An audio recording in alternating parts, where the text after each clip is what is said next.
Moment.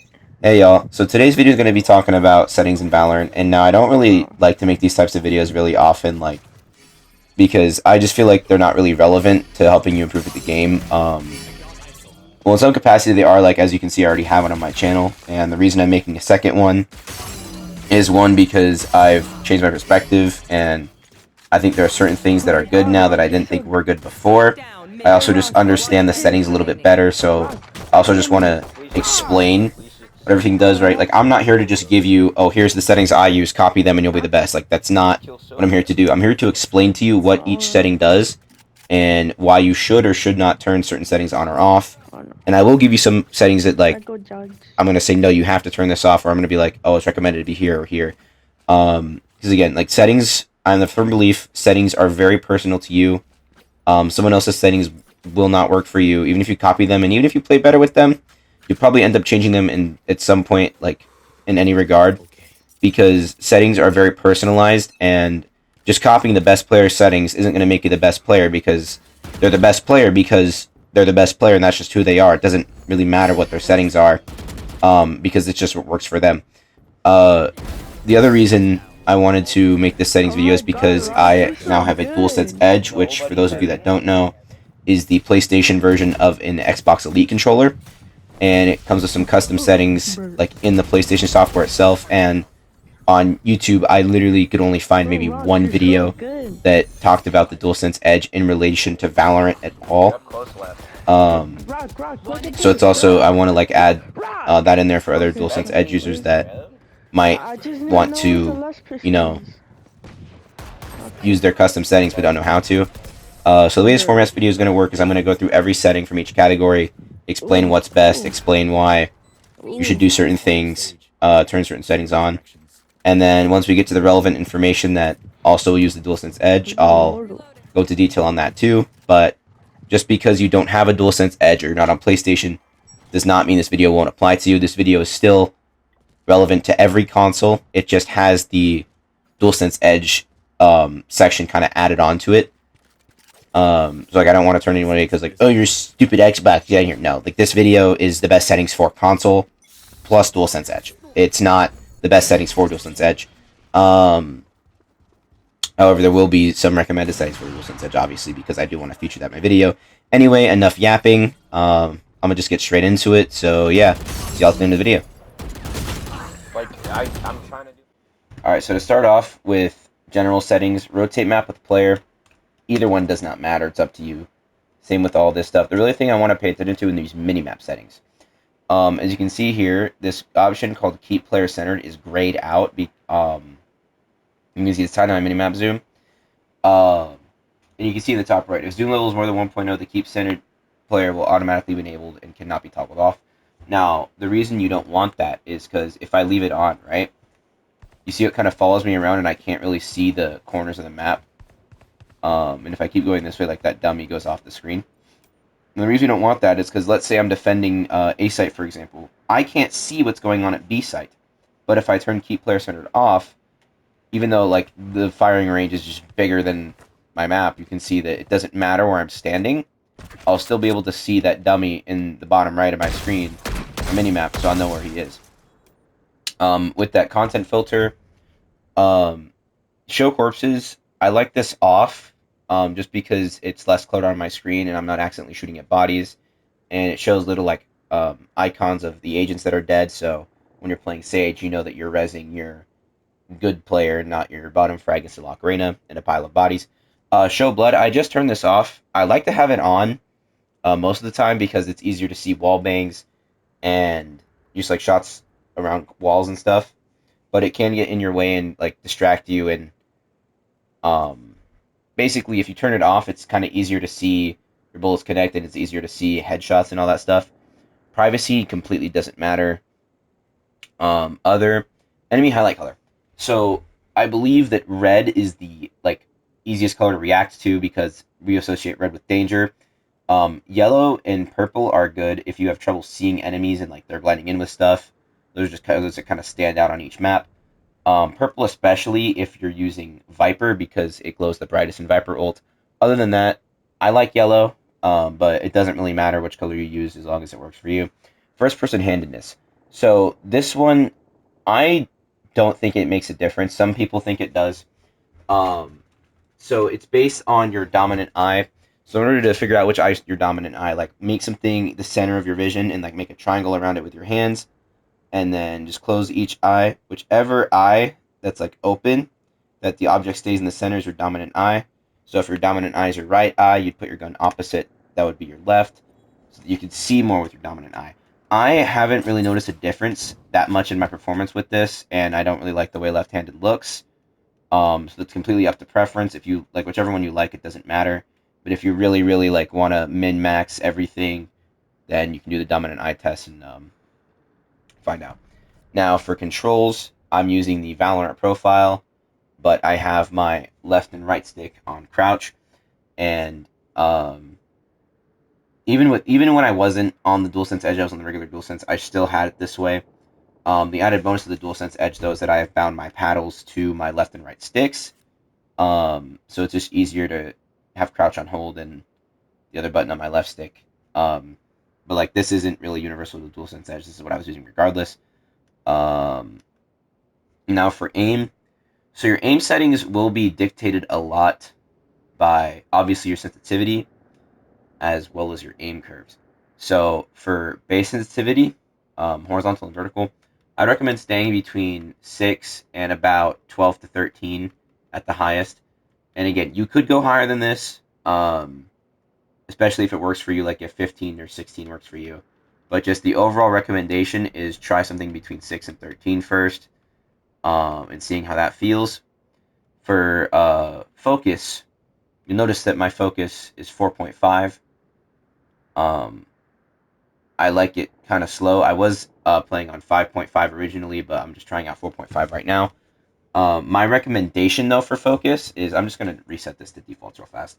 My recommendation for focus, though, is to stay between 6 and about 8, um, unless you're playing on a smaller curve, like then maybe like 5 or 4.5 is okay.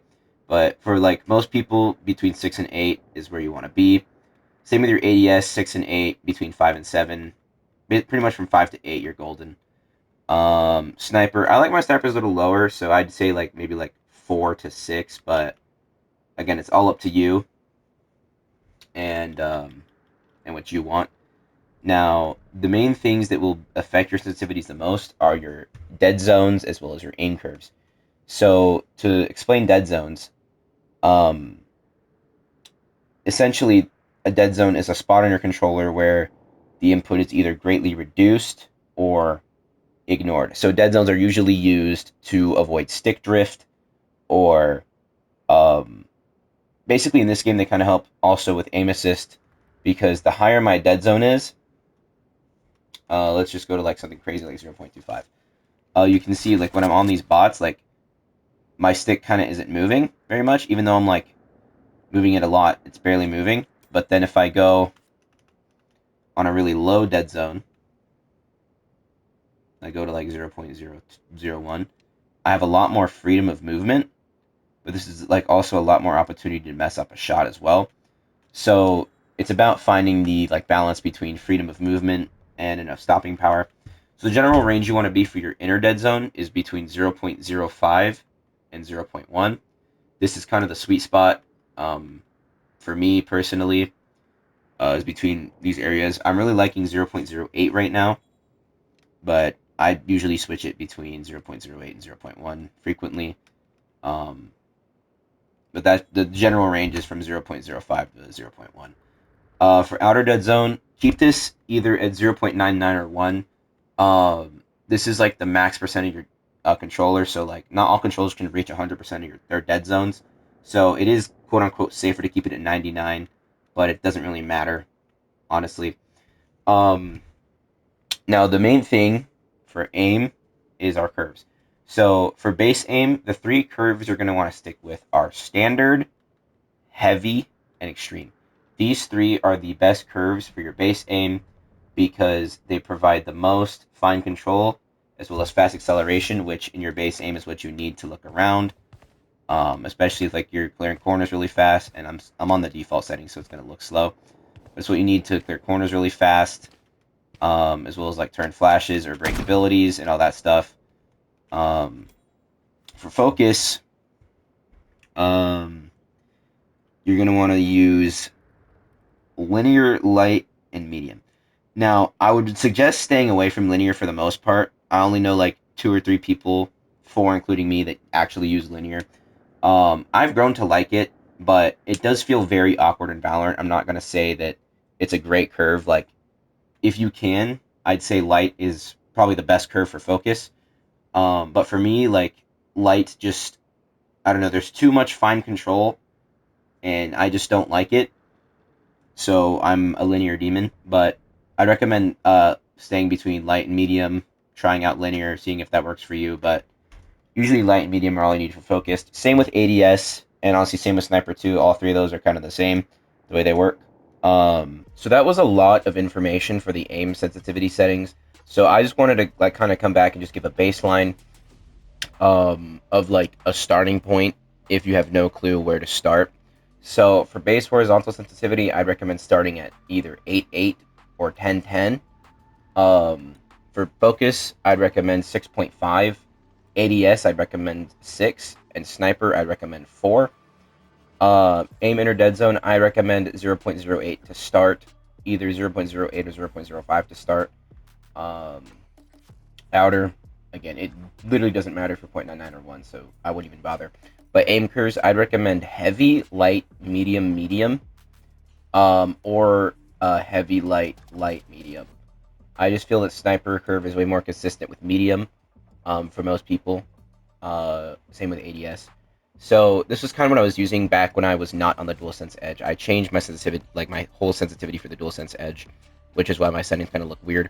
So if I wasn't on a DualSense Edge and I was on a regular controller, this would be my setup. This would be what I was using. So this next part is for the DualSense Edge only because this involves the DualSense Edge software. And I'm sorry the screenshot looks blurry. For some reason, PlayStation doesn't let you just straight up screenshot it, so I had to do some exporting.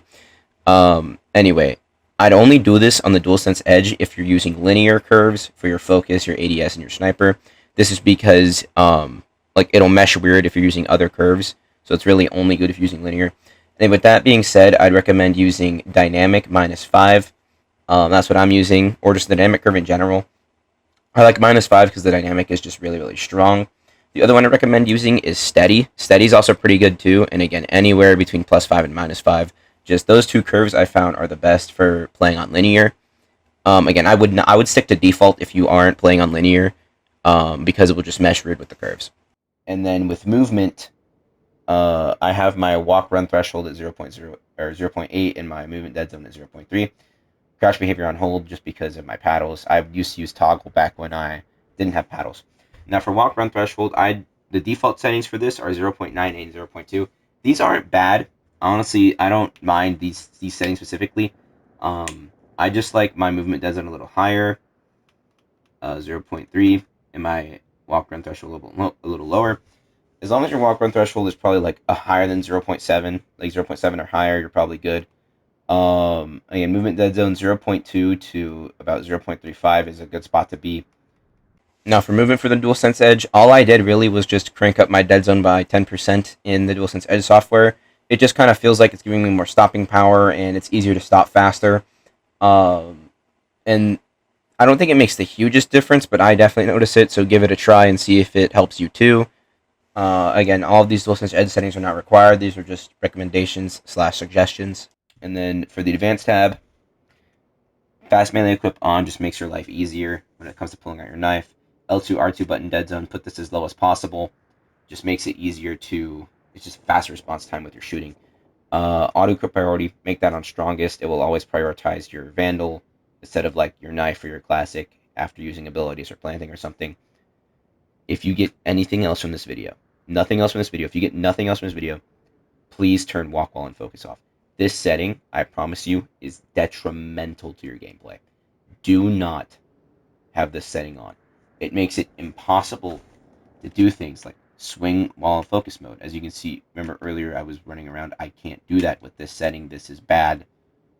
You want to be able to move while in focus mode, especially because focus mode is good for like pre-aiming angles. Like swinging like that. Like focus mode's good for that. If I can't swing this and I'm just stuck walking, I'm gonna die.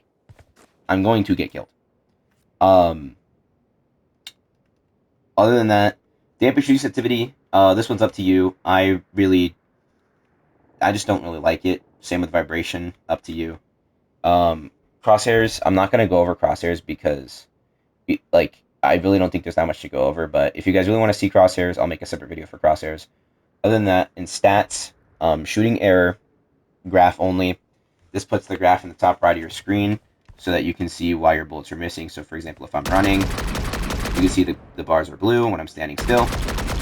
Orange. This can just give you an insight as to, did I miss that shot because I was moving, or did I miss that because of gun recoil? And other than that, for audio, if you aren't using any external 3D audio like the PlayStation surround sound or anything else, turn on simulate surround sound. This just makes audio cues more crisp and clear.